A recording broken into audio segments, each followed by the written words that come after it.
Goldust and Stardust are backstage. Dusty Rhodes walks in.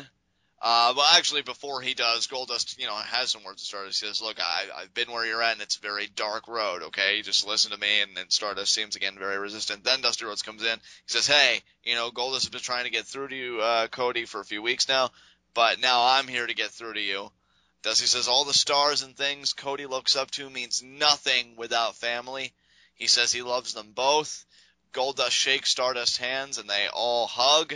And then Dusty tells them to stand together as they head off. And then we go to another commercial, and then we come back. We see the New Day in the ring. And then Goldust and Stardust make their entrance.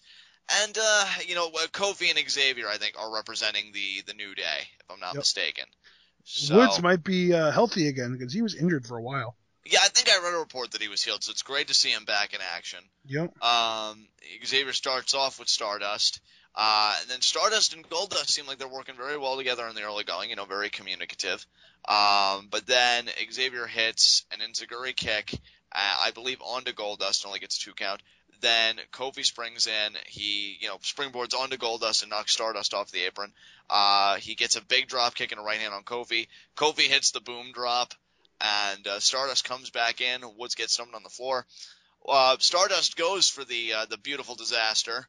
Off the ropes, but he's about to connect with Goldust. He stops himself. I thought they were going to go all the way with the miscue, but he ends up stopping himself.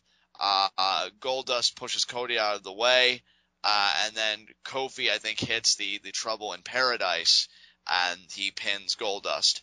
So, New Day wins the match. After the match, Stardust looks at Goldust as he lays on his back. Stardust is helping Goldust up, but Goldust falls back down. Stardust helps him up again and hugs him as fans cheer. So, clearly it's resonating with him somewhere, I guess. Stardust makes sure he's all right, and Goldust stumbles away. Stardust then grabs Goldust from behind and lays him out with the crossroads as fans boo. And then Stardust, pretty much leaves Goldust lying there. So.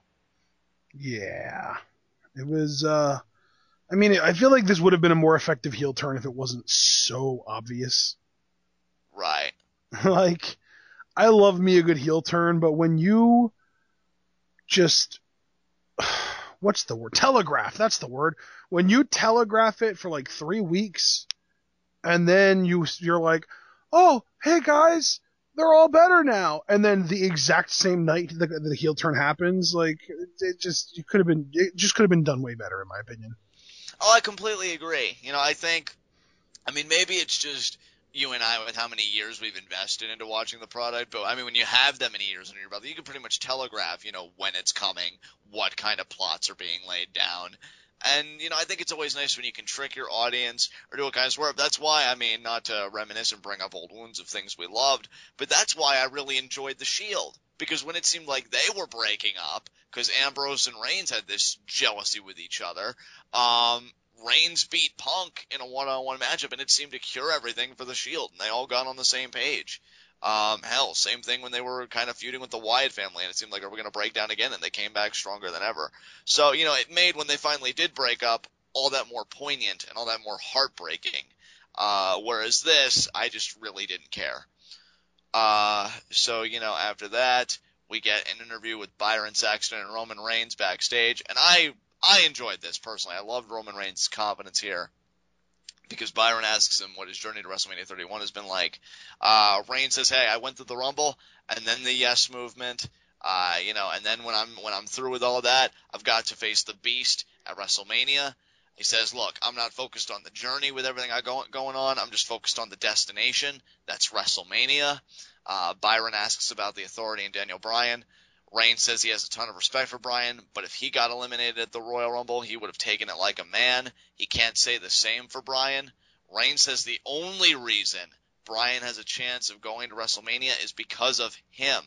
Reigns says he gave Bryan the opportunity, and now he's going to take it away.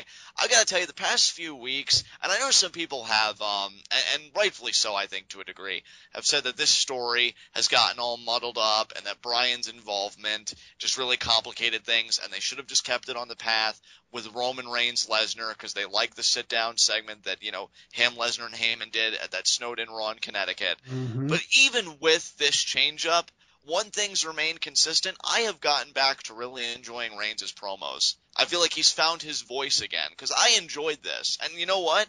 He's right. I mean, if you look at the grand scheme of things, he baby-faced up. He wagered his title shot, and it's only because he, had the backbone to rise to the challenge that Bryan, was able to sneak in the back door and get this opportunity. That's nothing against Bryan. That's just the way it is. So I like this, Ashton. I mean, do you have anything you want to say about it? Because I know you and I have talked about Roman Reigns quite a bit these last few Raw Toy Wows. So I like that the WWE has taken into their own hands the difference, because to me, a month ago, people hated Roman Reigns. Maybe not everyone, but you could definitely tell that he was fairly loathed. Maybe obviously not by every crowd, but there were crowds that absolutely despised the guy. And over the course of time since the Rumble, the way that they've booked him, the way that they've let him be sort of this quiet, brooding badass, and they didn't have him, quoting frickin' fairy tales and using shit like suffer and succotash and that kind of junk. I think that the crowd has kind of gotten back into favor for Reigns, or I suppose he's gotten back into favor for the crowd. And it's gotten to the point now where the crowd's actually split down the middle, 50-50, Reigns or Bryan. And I think it's great, because that's a good jumping off point, because you go from, your casual fans loving Reigns, and now you've got all your casual fans plus a good chunk of your hardcores interested at least in what Reigns is doing.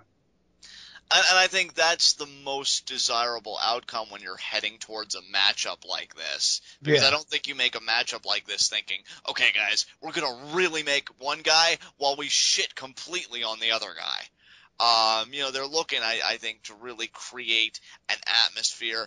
Dare I say, they're almost looking to create something like a WrestleMania moment before WrestleMania, with these two guys facing off to see who gets to face Lesnar. So I'm glad to see that people are backing Reigns and getting behind him. And while some of his behaviors can certainly be construed and interpreted as heelish, kind of like I did some of Bryan's actions in Tag Team Turmoil with that discussion earlier, I think really it's just about a man, and again, rightfully so, who may feel a bit jaded that he's even in this situation because he won the Rumble and now he's got to go through, more hoops and jump over more flames just to be able to face Lesnar. Brock freaking Lesnar, which is no easy task in itself. So Reigns has got quite a mountain to climb, and he's certainly got my sympathy, but I'm glad to see that he's just keeping a stiff upper lip about it, and he's just telling Bryan to screw off, because I like that confidence. Yeah. So, with that said, we go to Roman Reigns' matchup, Roman Reigns versus Kane. It's worth noting that before either of the participants of this match come out, Daniel Bryan comes out to a pop, and he apparently is going to join the commentary table. And also to say, when we came back from break, we see a segment that occurred between Dusty Rhodes walking up on Stardust.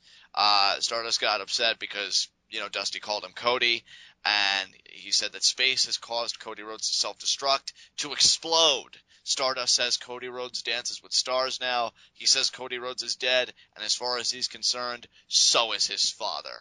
Stardust walks off, and Dusty's shocked. I know, the heartbreaking drama. I know. And, dude, here's my thing. This was sort of that moment for me when I realized, oh, my God, Cody Rhodes is still so good on the mic. I know, right? And it's like you have this realization that, like, we've got Daniel Bryan and Roman Reigns in our main event. And then we've got Cody Rhodes dressed up in makeup and a bodysuit cutting these phenomenal promos. I mean, for years, ever since you and I came together and started doing this, I have always been so high on Cody Rhodes. Yeah, and, rightfully so. And definitely, and hell, I mean, he was a guy, and I always commended him for this, that just kind of broke out for me and really came into his own when I thought he'd be a nobody, and now I think he's definitely one of the most talented and certainly one of the most underutilized guys. I hope he can pull a great match, and not to say that Goldust has been a slouch. We've commended him multiple times for his in-ring work, but hopefully these guys can have a great match together, and I hope soon Cody can get back on track, but I don't even know what back on track means anymore for Cody Rhodes, so it is what it is. But to transition back now, we go back and, we get a recap of Tag Team Turmoil while Bryan's leading a yes chant. And then finally Roman Reigns makes his way through the crowd, and he has a little look at Bryan. Then Kane makes his way out. And this match is pretty much what you'd think it would be. Kane goes on power offense, with his big, open hand strikes. It looked like one caught Reigns pretty bad in the mouth. But then Reigns, comes back with his power offense and he charges. And then Bryan all the while I think is trying to kind of distract Reigns, take his eye off the ball of Kane and try and gain some momentum for Fastlane. Reigns does let it get to him for a little bit, but not for long. He gets a Samoan drop at one point, and then at that point Bryan tries to start another yes chant. Kane boots him in the face. Kane sends Reigns to the floor, starts taking the announce table apart. Kane goes for a choke slam at this point, but Reigns is able to move out of it, and he spears Kane on the floor, and he rolls back in just in time for the count-out victory. Yep.